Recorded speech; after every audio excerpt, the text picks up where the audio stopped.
Many of you don't know, but before I became a financial advisor about 12 years ago, before that, I was in finance. I started with an accounting degree and I did mortgages right out of school. And then I transitioned and became a finance director at a car dealership.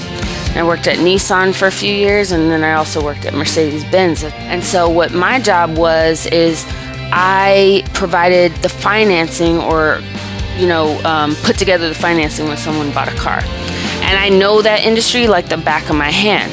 And so a lot of people don't know that. But I wanted to tell you guys why I don't ever recommend buying a new car. Okay?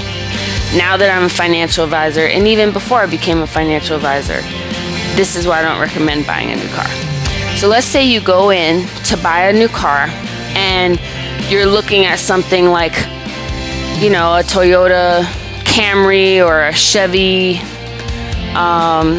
or like a Honda Accord, like a normal car. And let's say the sticker price on that car is $25,000, okay?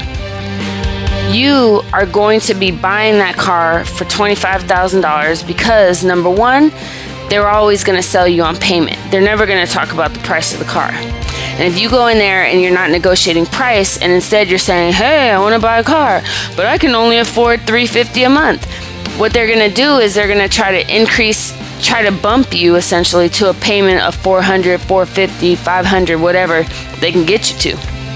They'll say, hey, good news, we got you approved, we can get you in a new car, but you're gonna have to pay $450 a month or $480 a month, right? Even though in your mind you went in there thinking, I want to get a car for $350. They've sold you on the car. They took you for a test drive first, right? Took you on a test drive, made you fall in love with the brand new car.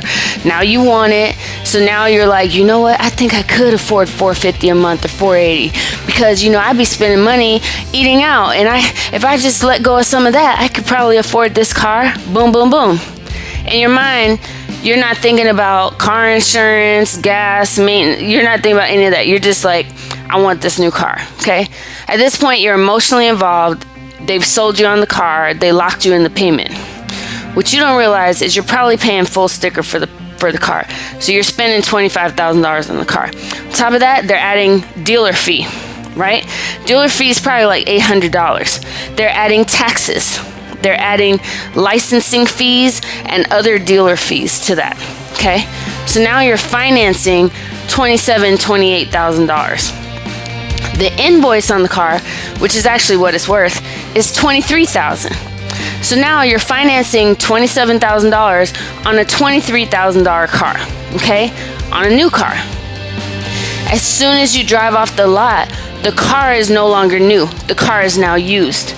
So that $23,000 new car is now worth $17,000. Again, you're financing $27,000. So by you buying that car and driving off the lot, you just lost 10 G's. You could have taken that 10 G's and put it down on an investment property or some type of investment. You just lost 10,000. On top of that, now you've signed your life away for the next 5 or 6 years, and you're paying $450 a month, $480. If there's two of you, and you both have a car like that, you're paying almost $900 a month on car payments. Multiply that times 12 months, and that's $10,000 right there. You could have had $10,000 to put down on an investment. Now you have a depreciating asset that is not going to do anything but go down in value. Okay? So what I do and what I teach is that if you are that type of person that has to have a new car all the time, then maybe you should think about leasing it. Especially if you're trading every 2 to 3 years, you do a 2 or a 3 year lease. You get the cheapest payment, and in 2 or 3 years, you turn that car in. That way, there's no negative equity. You're not stuck in that car forever. Or, better yet, what I recommend doing, and what I do personally, is I buy an old used car. I pay cash for it, and then I drive it forever till the wheels fall off. So if I can buy a car, I'll give you an example. I bought a car, the last one that I bought, the car was $6,000. It was 5 years old already. I spent $6,000 on it. I drove that car for 6 years.